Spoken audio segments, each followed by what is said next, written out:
मुकेश जी की स्मृति मेरे मन में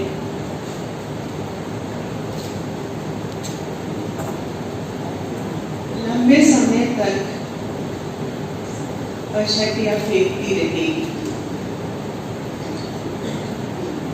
पिछले दिनों शायद जितना धैर्य और जितनी गहनता उन्होंने अपने भीतर धारी उसकी मैं साक्षी रही। हम एक ही कैंपस में आते जाते रहे इतने वर्षों तक।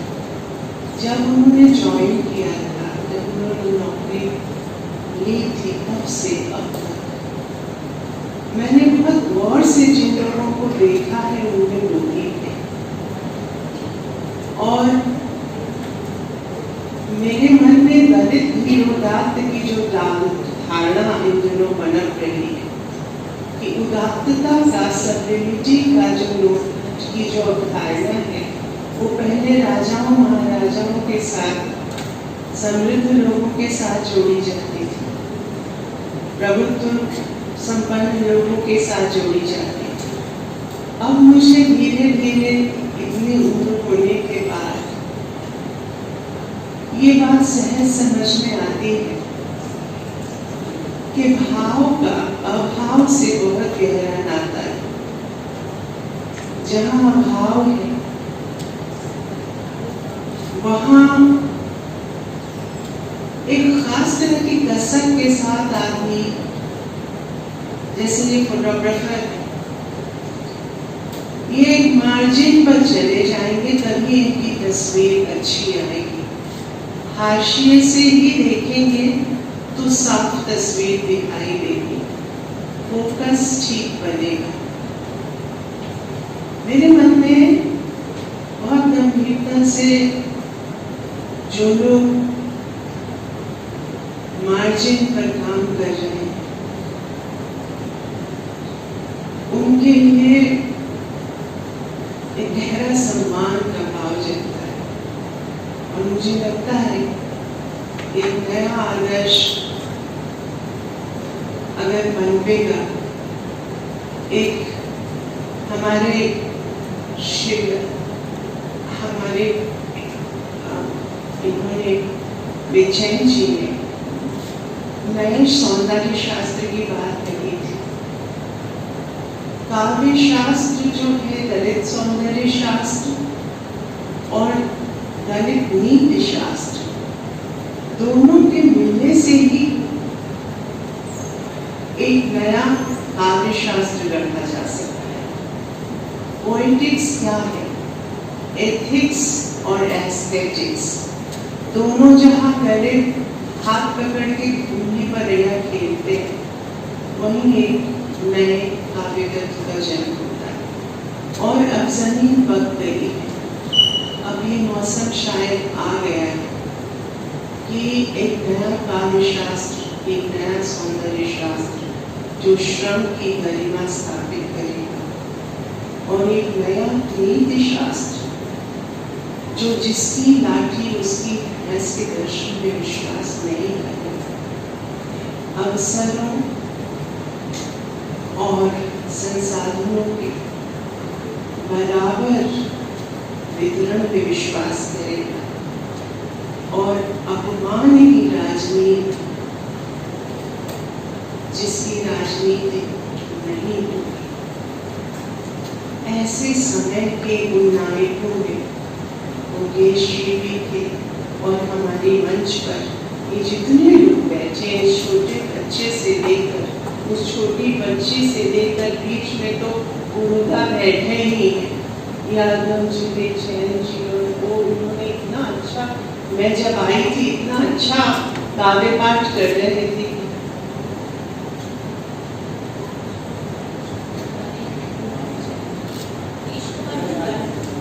इतना बढ़िया, इतने अच्छी फॉर्मुलेशंस आपने दिए।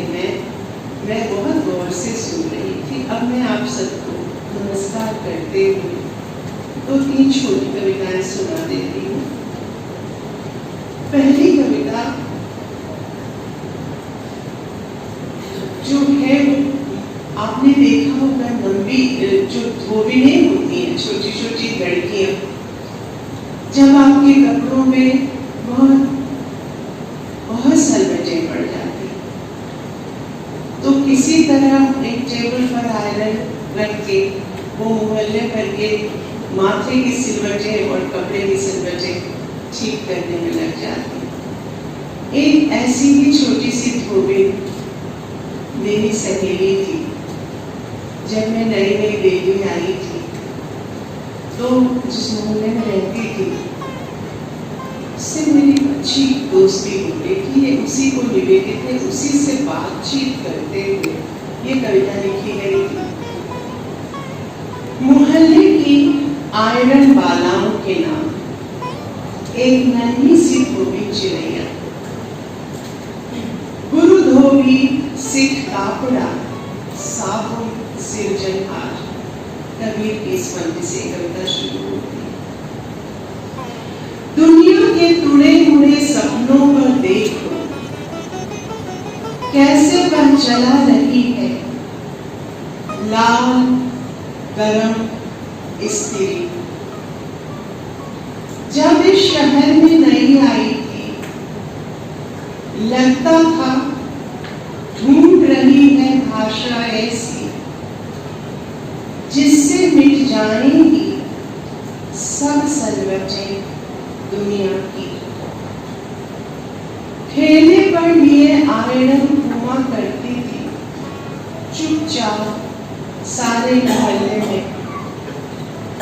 आती वो 4 बजे, जब सूरज हाथ बांध कर टेक लेता सर अपनी जगाई हुई सी उस रिवॉल्विंग कुर्सी पर, और धूप लगने लगती एक इतना सकुतना लड़की की लंबी परांधी का। कई बरस हमारी भाषा के मलबे में ढूंढा, उसके मतलब का कोई शब्द नहीं मिला। चुपचाप सोचती रही देर तक, लगा उसे स्त्री का यह अधसुलगा कोयला की हो शायद शब्द उसके काम, जिसको वह नींद में डुबा कर लिखती है नंबर कपड़ों के।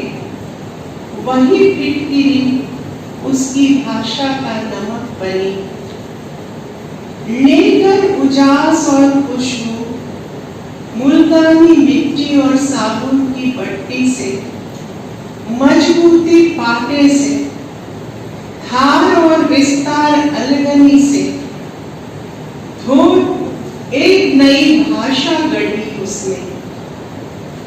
धो रही है देखो कैसे लगन और जतन से दुनिया के सब दाग धब्बे।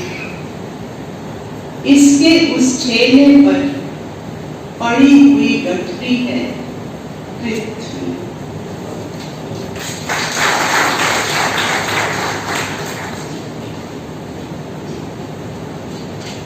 एक कविता है बंगाल का काला जादू।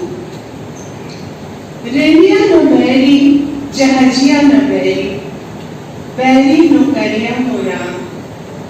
देखा है औरतों को गाते बिरहा के गीत, कोसते हुए सौतन बैरन नौकरियों को, जिनके चक्कर में पियाओं को कौने के बाद भी चला जाना होता था कलकत्ता रंगभूमि कालू कामाख्या। टुकुर टुकुर रास्ता निहारती, कौवे से कभी कभी राही बटोही से पूछती फिरती थी 8 से 60 बरस तक की बिरहने के पीऊ उनके मिलेंगे के नहीं बाट में।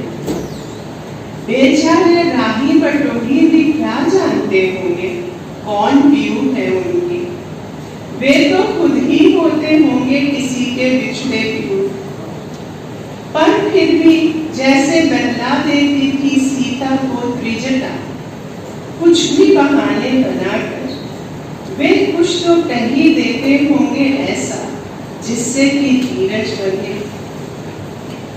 बंगाल के काले जादू की चर्चा तो आपने भी सुनी ही। गोपीचंद की जो वो लोक कथा गाते हैं जोगी, उसमें बंगाल की ही तो है सातों जादूगरनियां, जो करती है वाक युद्ध सिद्ध जोगियों से, देती है उनको जवाब तुर्की बतुर्की, और पलट देती है पासा। तेलिन धोबिन काछिन खटियारिन विष्णिन चमारिन और डोमिन, सात प्रगल्भा नायिकाएं किसी से नहीं डरती, और भाषिक व्यंजना ही है उनका हथियार।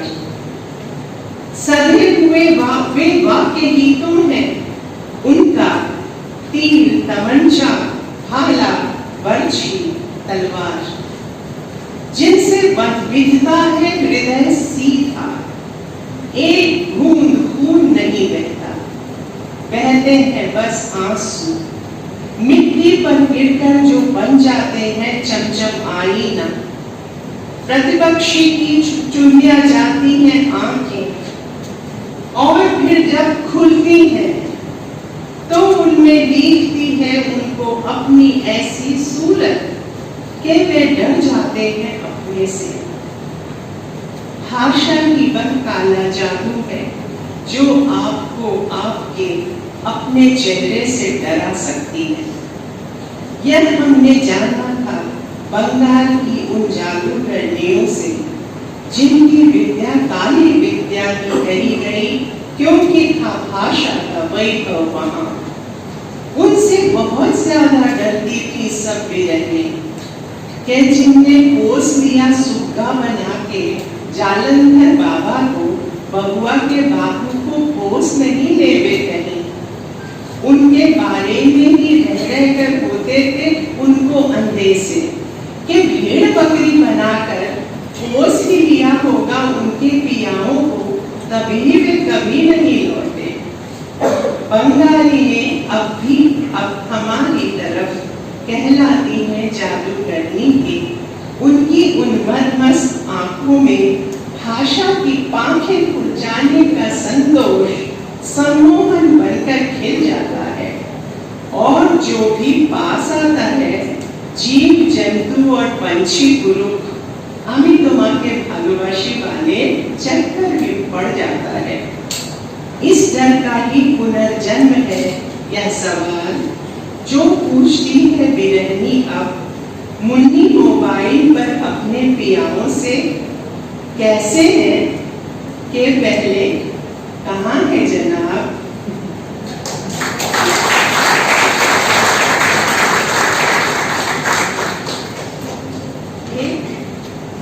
कविता कर धनिया सुनाती हूँ यादव जी को। अपना बनारस याद आएगा, मुझे अपना मुजफ्फरपुर याद आता है, जब स्त्रियां मिलजुल कर मूसल चलाती थी और उनकी गिलट की करधनी बजती थी। छत भी इस समय बरसात के पहले जो घर बनते थे उसमें छत भी किया जाता था, उसमें भी खुरमुस चलता था।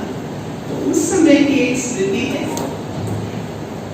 कमर धनिया, काम के बोझ से कमर टूटी जिनकी, उनकी भी होती कमर धनिया, चाहे गिलट की होती लेकिन होती। छन छन छन बस्ती में मिलजुल कर मूसल चलाते हुए 10 रुझुने मिलकर पूरी अंगैया छनका देती। 36 तोले भी थी जिनकी, उन बेगमों में भी चलती एक मजेदार सी कहावत, इतना भी धीमे क्या बोलना, आप बोले कमर धनी सुने। 57 की जंग में बेगमों की करधनियां भी बेमोल ही बिक गई। अब कमर धनिया नहीं है, कमर अब कसी है इरादों से, और औरतों ने आवाज उठा ली है दादियों की बात मानते हुए कि ऐसा भी धीरे क्या बोलना, आप बोले कमरधनी सुने। मोती जैसे अक्षरों में कसी है उन्होंने सारी कमरधनियों की रुंझुन, फिर भी तो रह कर आ जाती है नौबत ऐसी ही खुसुर खुसुर की कि आप बोले कमरधनी सुने। बोलने नहीं देते आका, शब्दों का पड़ जाता है फाका। ऐसे में अपनी अपनी दादियों को हम याद करें बूढ़ी कहावतें, इतना भी धीरे क्या बोलना, आप बोले कमरधनी सुने। बोले मुंह खोले जरा डटकर, इतनी बड़ी तो नहीं है न दुनिया की कोई भी जेल कि आदमी की आबादी समा जाए, और जो समा भी गई तो वहीं जेल के भीतर झन झन झन बोलेंगी कड़कड़ियां, ऐसे जैसे बोलती थी कमरधनियां मिलजुल कर मूसल